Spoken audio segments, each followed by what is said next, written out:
wonderful chart that's is a handout that's available for those that are in the audience over here, which is published by the New York State Office of Temporary and Disability Assistance. And this is an example of a working adult with 2 children making $8.50 an hour, working 40 hours a week full-time. That person would basically make $16,327 in wages.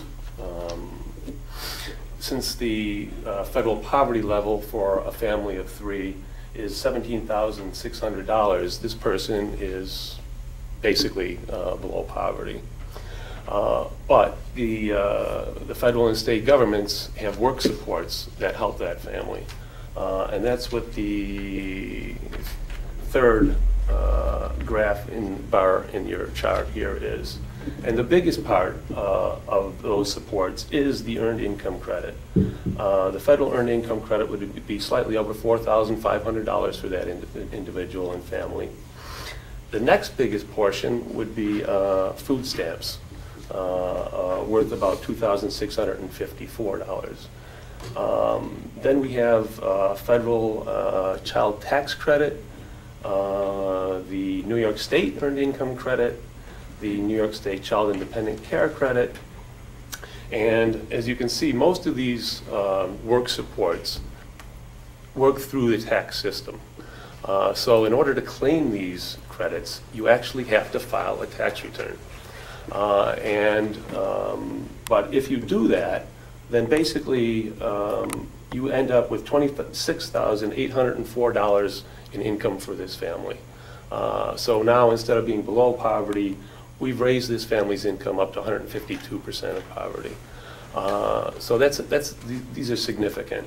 And again, the way that you claim these credits is by filing a tax return. And that's why we run the VITA site and the TCE site is to help you to file those tax returns for free. So the earned income tax credit looks great and it is great, but can you claim it? I have some figures to give you about the maximum income levels for people who are eligible for these credits. If you don't have any qualifying children at all, and your income is $13,500 or less, you're probably eligible for the earned income tax credit. Or if you're married without children and your income is below $18,500, you're probably eligible. On the other extreme, with 3 or more qualifying children, you can be eligible with an income up to $43,500, or if you're married, with a joint income of $48,500 or less. There are some additional rules for eligibility. You can't file your taxes as married filing separately and still take the credit, and you can't be someone else's qualifying child.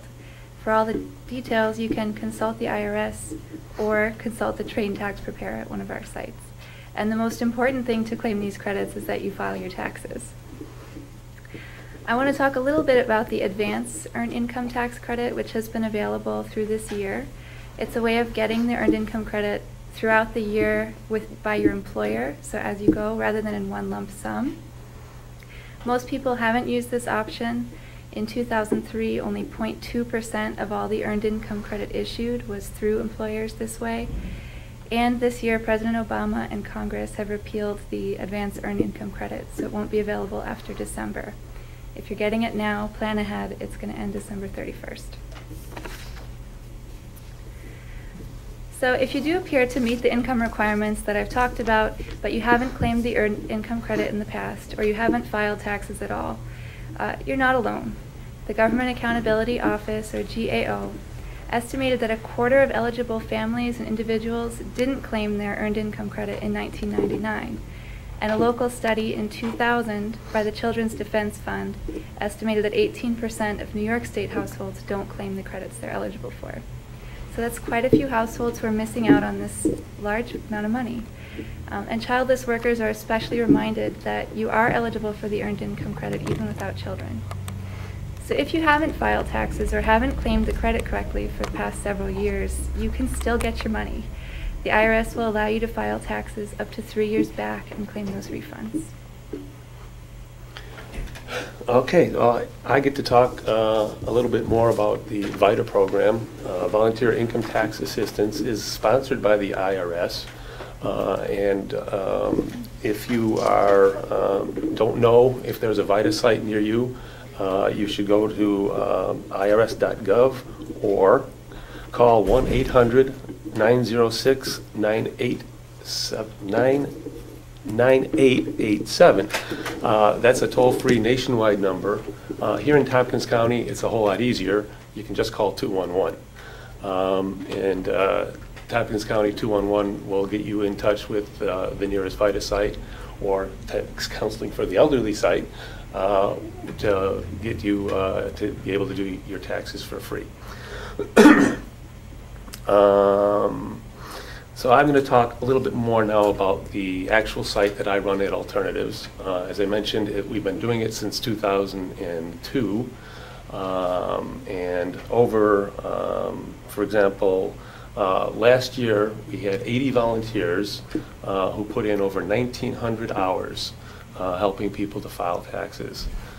We helped over 1,500 taxpayers, families, and as a result of that, we brought back $3.5 million to the local community. And of that $3.5 million, over $2 million of it was based on the earned income tax credit or the child tax credit. So these refundable credits were money brought into the community that had never been here before. So it's not like your withholdings and just getting your own money back, because these are refundable credits.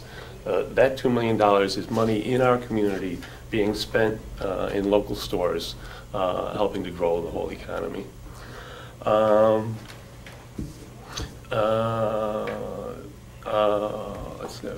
other thing is those volunteers are all trained.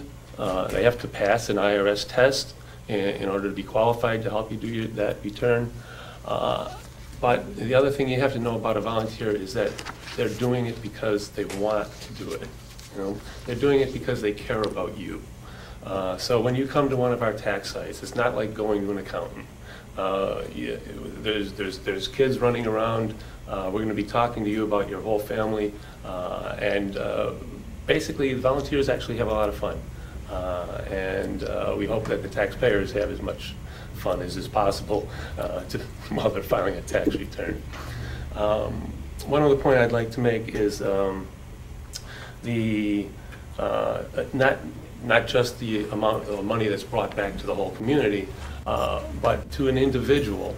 Our average individual's gross income last year was slightly over $16,000, and our average refund represented 23% of that client's income. So again, we're talking, significant impacts on the community, and we're talking significant impacts on individual families. And I think that leads us to Lilly.